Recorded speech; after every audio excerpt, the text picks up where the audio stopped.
Okay, it is day 5, and I'm continuing to work on the driveway, and as you can see, there's a huge improvement from yesterday. Went through, cleared out all that stuff down there. We chipped it. Someone drive by. Chipped it, and we have a pile of wood chips right there. So I'm going to take that. I'm going to use it to kind of like even out to like where that property marker is, and then we're going to go up from there. The driveway is pretty much done. There's not a lot to do from here. And I think you can see, it looks beautiful. You know, it's got the nice tree covering, and it's like a little tunnel that goes up into the woods.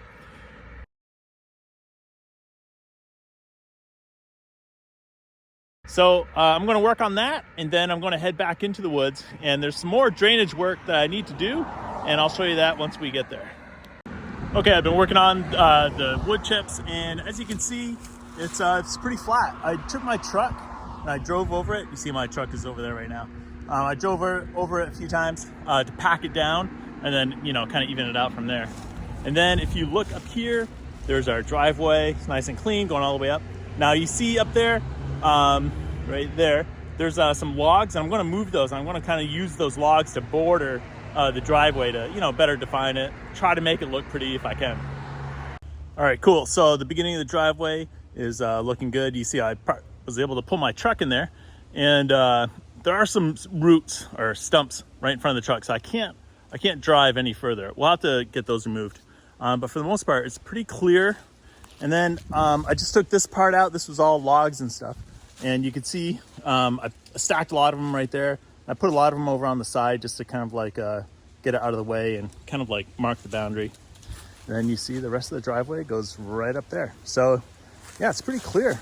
It goes right up there.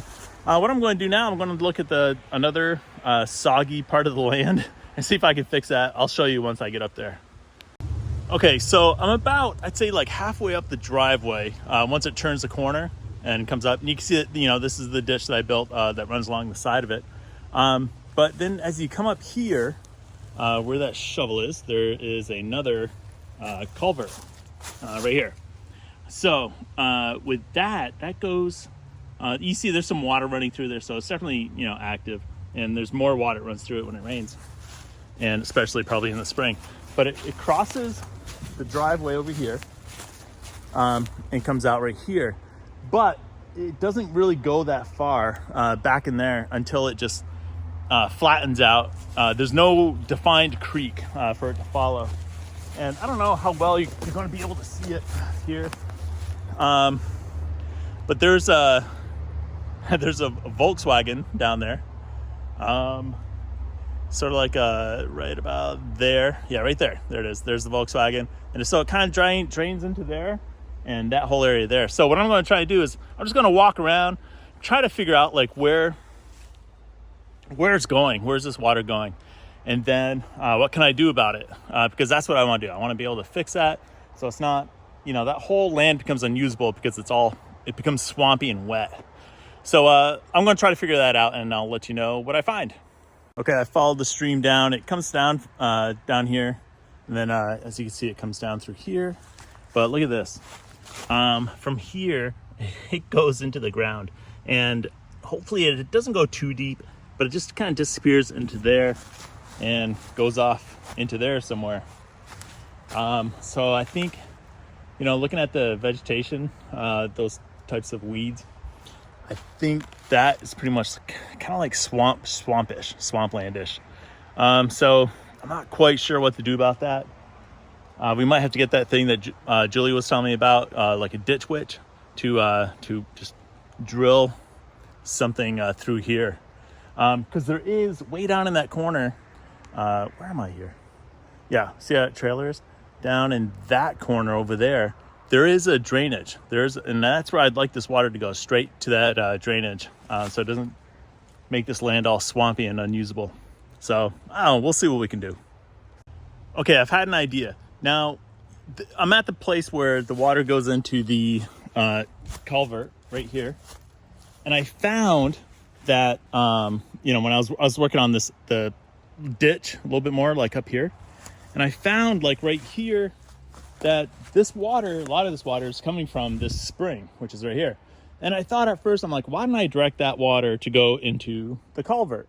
I'm like, well, I don't want to do that because it's going to compound the problem of the swampy area, you know, across the road where the water disappears into nothingness, you know, underground. Then I thought, well, all right, I'll just keep this here. But what if I take this water and redirect it to go down along the side of this road? And that is definitely a possibility, because I'm thinking, let me turn this around here.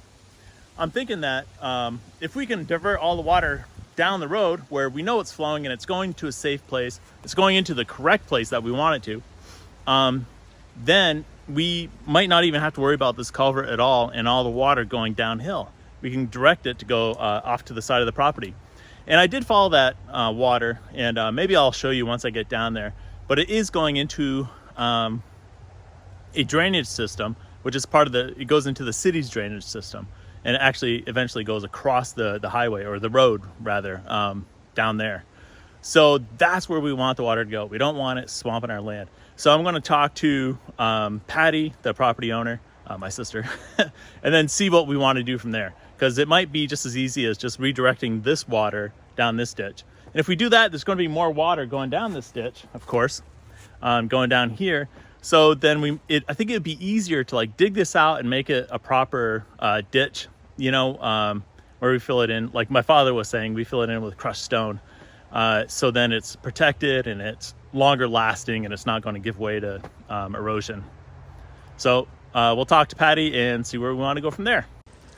Okay, this is the drainage system. So you see the driveway comes down here, goes down, and goes down there. So the drainage, you know, comes off the right side of the driveway and comes down here then, and then it continues on and it goes into this hole. And this hole, there's some kind of drainage down there. There's big rocks. I really can't see where it goes, but I can show you where it comes out. Okay, so that hole was up there. Like you see the tractor, the hole is right past that.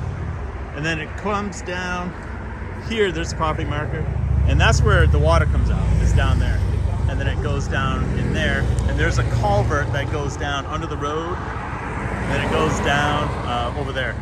And I believe from there, the water, it either drains along that property down there, or it continues down the road and eventually makes itself to the river down there. Okay, and there's another thing that I'll have to handle too, and that is this person's internet cable right here. So you see from the post, and the post is what I'll have to handle too. You'll see the post here. What I did is I put these markers on it, and then you can follow it, you know, all the way down there. It goes all along our property and across to that trailer down there. So I'll have to find out who the cable company is. I think I know who it is. I think Mike told me who the cable provider is. So I'll have to call them and ask them to rewire it somehow. And I'll let them figure that out. But, you know, of course we don't want it going across the driveway because we're just going to damage it and then the guy will lose internet.